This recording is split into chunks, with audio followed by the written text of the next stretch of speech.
3, 2, 1. Assalamualaikum warahmatullahi wabarakatuh. Waalaikumsalam warahmatullahi wabarakatuh. Perkenalkan, kami dari kelompok 6 ingin mempresentasikan hasil diskusi kami, yaitu peran Indonesia dalam upaya menciptakan perdamaian dunia. Sebelumnya perkenalkan, nama saya Adil Nanti. Saya Pidana Disabilita. Saya Jadi Maria. Saya Satu Indonesia. Saya Ronaldo Ramadhan.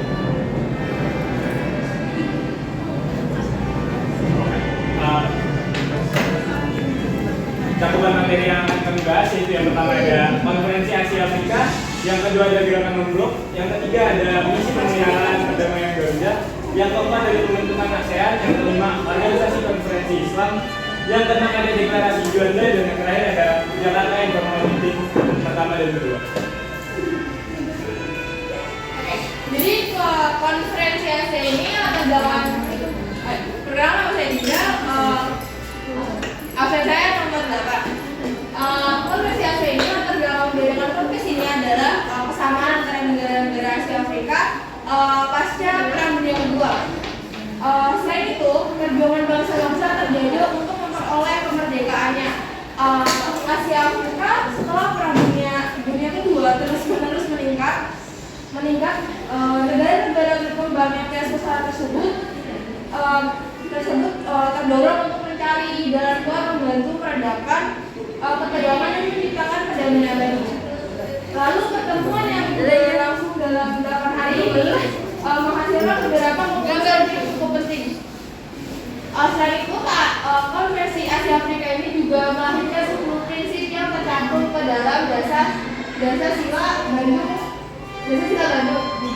Berhasilnya KA di Bandung ini mendongkrak nama Indonesia ke kancah dunia.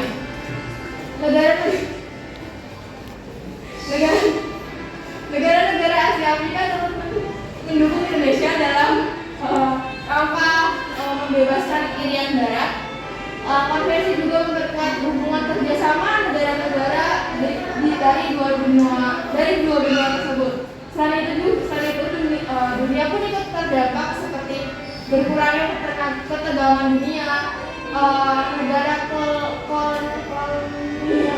kolonialis dan imperialis mulai melepas daerah jajahannya dan menghapus politik.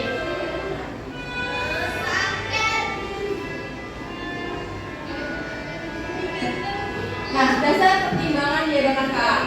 Yang pertama itu kenangan kejayaan masa lampau dari beberapa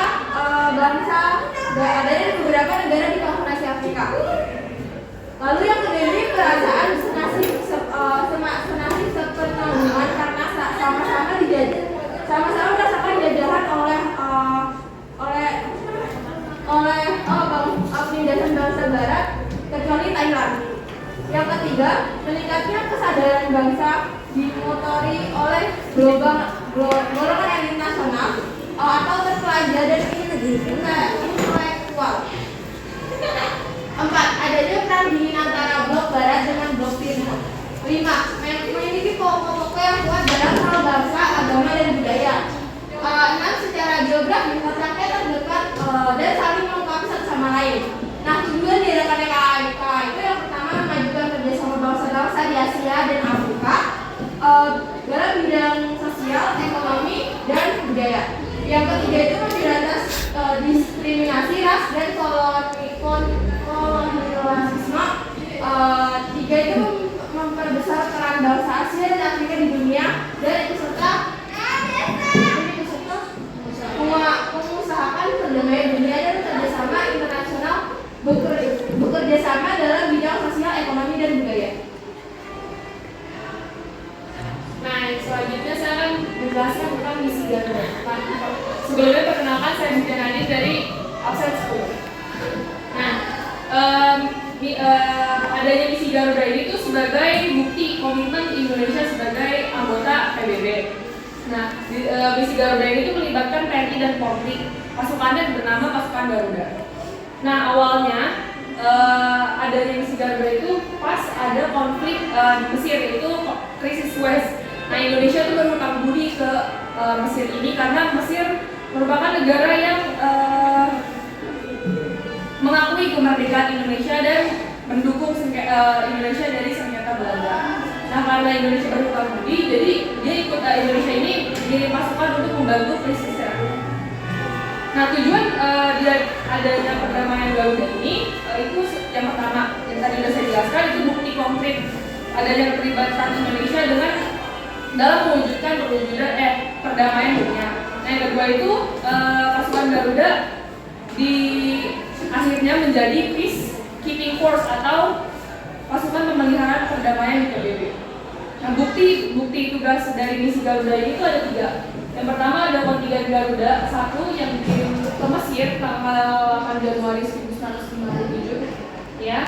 Dan yang kedua kontingen Garuda 2 ke Kongo 1960, dan yang ketiga kontingen Garuda 3 Kongo juga 1962. Nah, itu di Kongo ini adalah peperangan saudara.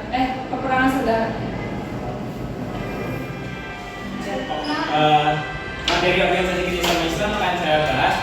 Sebelumnya perkenalkan, saya Adi Nanti dari absen 1. Organisasi kerjasama Islam adalah organisasi dunia yang berisikan negara-negara dengan mayoritas berpenduduk Islam. Didirikan pada tanggal 25 September 1969 di Rabat, Maroko atas prakarsa Raja Hasan II dari Maroko dan Raja Faisal dari Arab Saudi.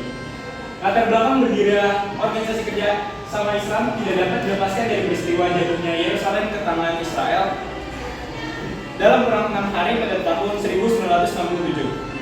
Ide pendirian OKI semakin menguat usai peristiwa pembakaran Masjid Al-Aqsa di Yerusalem oleh Israel pada tanggal 21 Agustus 1969. Sebagai respons dari kejadian tersebut, Raja Hasan II dari Maroko menyuruh kepada pemimpin negara Arab dan umat Islam untuk bersama-sama menuntut tanggung jawab kepada Israel. Para menteri luar negeri anggota Liga Arab pun segera menggelar konferensi darurat pada tanggal 22 sampai 26 Agustus 1969.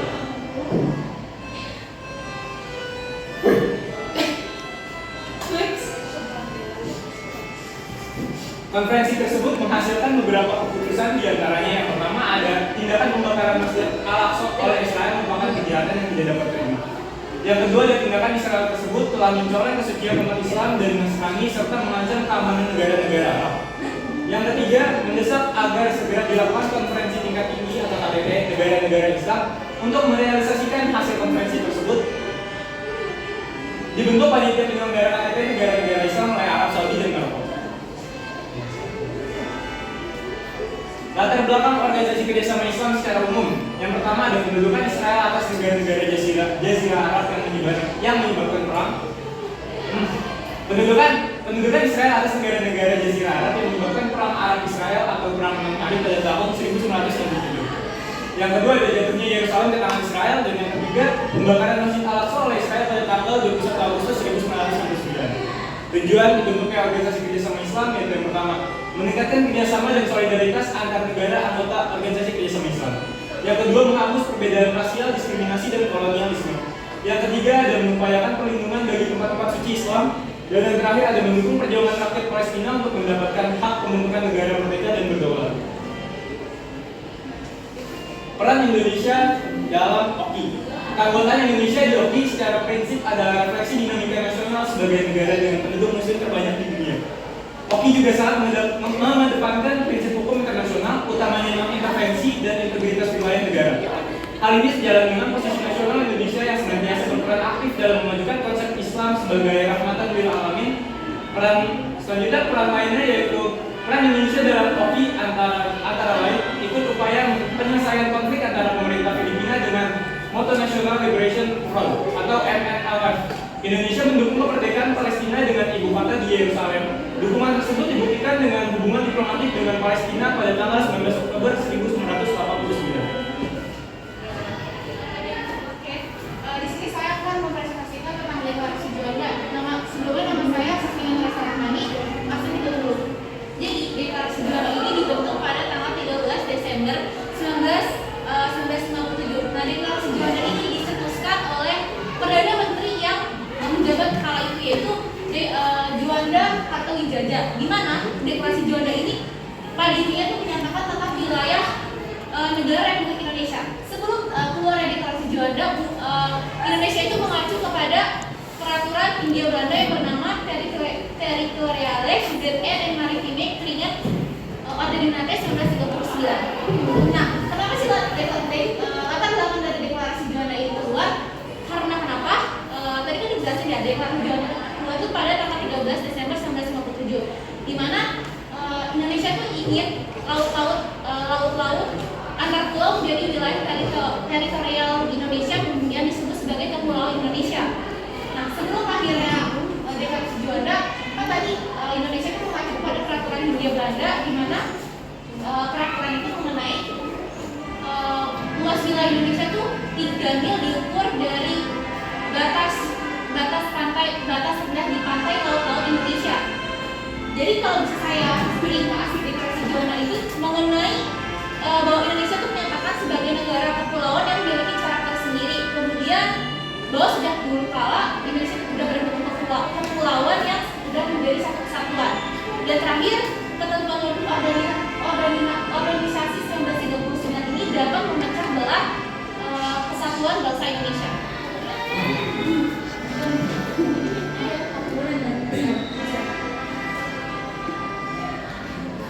Nah, selanjutnya saya di sini akan menjelaskan tentang ASEAN.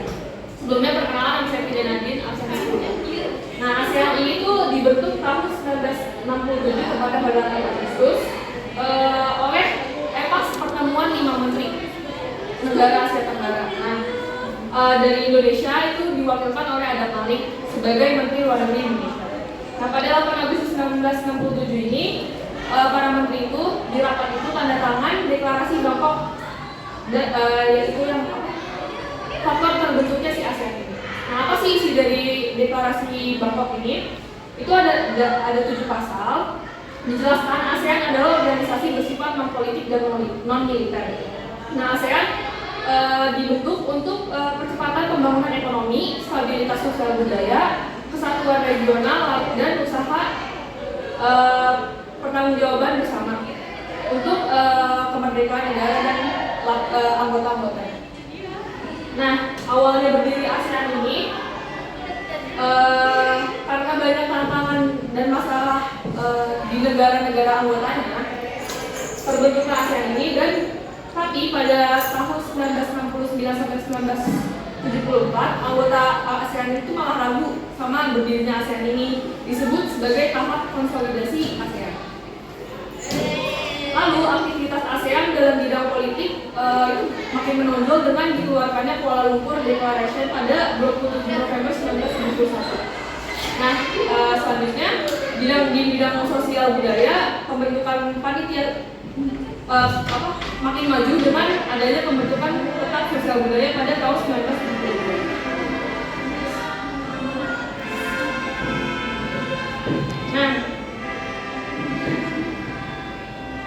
Nah, KTT ini adalah konferensi tingkat tinggi ASEAN. Ini tuh pertemuan puncak pemimpin negara ASEAN dalam pengembangan ekonomi dan sosial budaya antar negara anggotanya. Nah, pertama kali diadakan KTT ini adalah pada tahun 1976 di Bali. Nah, ini tuh membahas tentang masalah kawasan Asia Tenggara sebagai wilayah damai, bebas, netral pada deklarasi kesepakatan ASEAN. Nah, program ini tuh dijadikan program kegiatan kerjasama ASEAN. Nah, lalu pada tanggal 7 Juni 1976 dari Indonesia itu ada Dasono yang ditunjuk sebagai sekretaris jenderal ASEAN yang pertama. Nah, pada KTT ASEAN di Bali tahun 1977 diperkuat lagi dengan diadakannya deklarasi Kuala Lumpur dan berhasil menetapkan prinsip-prinsip program kerjanya. Nah, pada 8 Maret sampai 9 Maret 1977 dilaksanakan keputusan KTT di bidang kerjasama dan ekonomi.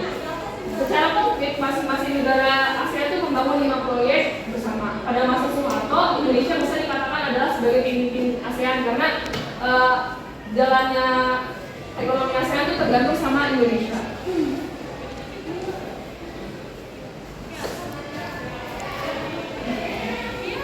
Nah, selanjutnya di sini ada ASEAN Community atau komunitas ASEAN. Di sini itu terbentuk 4 dekade setelah ASEAN ASEAN itu berdiri. Nah, bentuk komunitas ASEAN ini tuh terjadi pada tahun 2015. Diperkuat dengan adanya piagam ASEAN atau landasan jati diri ASEAN yang untuk selanjutnya. Nah, awalnya komitmen pemimpin ASEAN itu tanda tangan di ASEAN Vision 2020 di Kuala Lumpur pada 1997. Nah, tujuan dari tanda tangan ASEAN Vision ini adalah ingin ASEAN itu sebagai komunitas berpandangan maju, hidup damai, stabil, makmur, dan memiliki masyarakat yang saling peduli. Pembentukan komunitas ASEAN ini dipertegas lagi dengan diadakannya KTT di Bali 2003 dengan tanda tangan ASEAN Concord 2, yaitu ASEAN sebagai komunitas damai, aman, sejahtera, dan stabil. Nah, pada KTT ke-12 di Cebu, Filipina tahun 2007, hal ini tuh dipercepat lagi, yang tadinya namanya ASEAN Vision 2020 dipercepat jadi terjadinya di 2015. Tujuan dibentuknya ASEAN komunitas ASEAN ini untuk mempererat integrasi ASEAN dalam menghadapi perkembangan konstelasi politik internasional. Nah, negara ASEAN ingin kerjasama dalam bidang keamanan dan sosial budaya juga. Komunitas ASEAN 2015 ini berlandaskan 3 pilar, yaitu komunitas keamanan ASEAN, komunitas ekonomi ASEAN, dan komunitas sosial budaya ASEAN.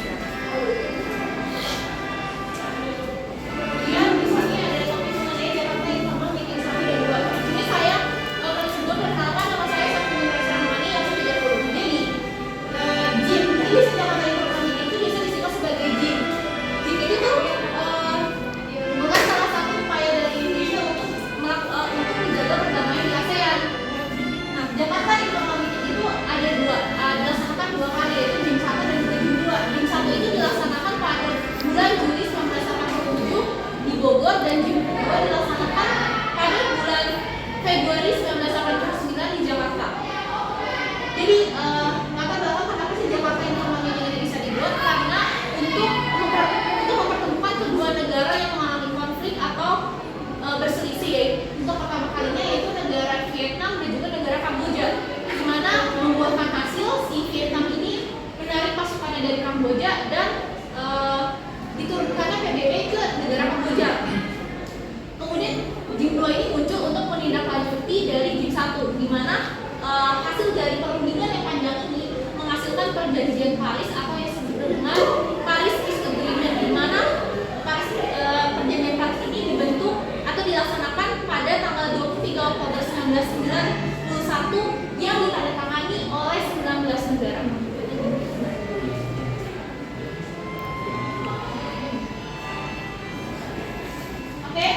Sebenarnya tadi belum dijelasin kalau tujuannya tadi kan untuk mengakhiri konflik bersenjata atau perang antara Vietnam dan juga Kamboja.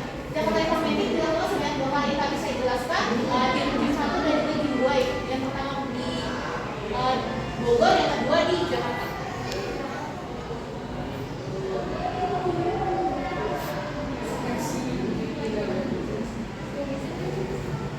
Perkenalkan, nama saya Aurelia Ramadan. Di sini saya akan menjelaskan mengenai gerakan 6 blok. Kata 6 blok pertama kali diperkenalkan oleh Perdana Menteri India Nehru dalam pidatonya pada tahun 1954 di Colombo, Sri Lanka.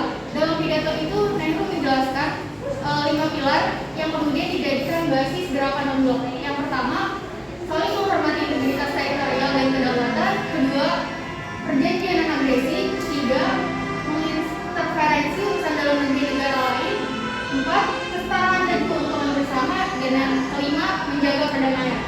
Gerakan 6 blok adalah gerakan yang dipelopori oleh negara dunia ketiga yang berusaha menjalankan kebijakan luar negerinya yang tidak memihak dan tidak menganggap dirinya beraliansi terhadap blok barat di bawah kepemimpinan Amerika ataupun blok timur di bawah kepemimpinan Uni Soviet. Era ini disebut dengan Perang Dingin atau Cold War. Akibat persaingan kedua blok ini muncul beberapa konflik, terutama di Asia, seperti Perang Korea dan Perang Vietnam. Puncaknya itu terjadi krisis Teluk Babi di Kuba yang hampir saja memicu Perang Dunia Kedua. Gerakan 6 blok ini didirikan pada tanggal 1 September 1961 Presiden Yugoslavia, Soekarno, Presiden Indonesia, Gamal Abdul Nasser, Presiden Mesir, Pandit Jawaharlal Nehru, Perdana Menteri India, dan Kwame Nkrumah dari Ghana. Nah, tujuan gerakan blok itu ada yang pertama penentangan terhadap apartheid. Apartheid itu kayak apa sih, kayak pemisahan penduduk berdasarkan ras kulit. Yang kedua, tidak berpihak pada militer multilateral. Ketiga, berjuang untuk menentang segala bentuk manifestasi imperialisme. Keempat, perjuangan menentang kolonialisme, neokolonialisme, rasisme, pendudukan, dan dominasi asing. Kelima, meluncurkan senjata. Keenam, tidak mencampuri urusan dalam negeri negara lain dan hidup berdampingan dengan damai. Ketujuh, menolak penggunaan atau ancaman kekuatan dalam hubungan internasional. Kedelapan, pembangunan ekonomi sosial dan restrukturisasi sistem perekonomian internasional. Kesembilan, kerjasama internasional berdasarkan persamaan hak. Dan yang terakhir, meredakan ketegangan dunia.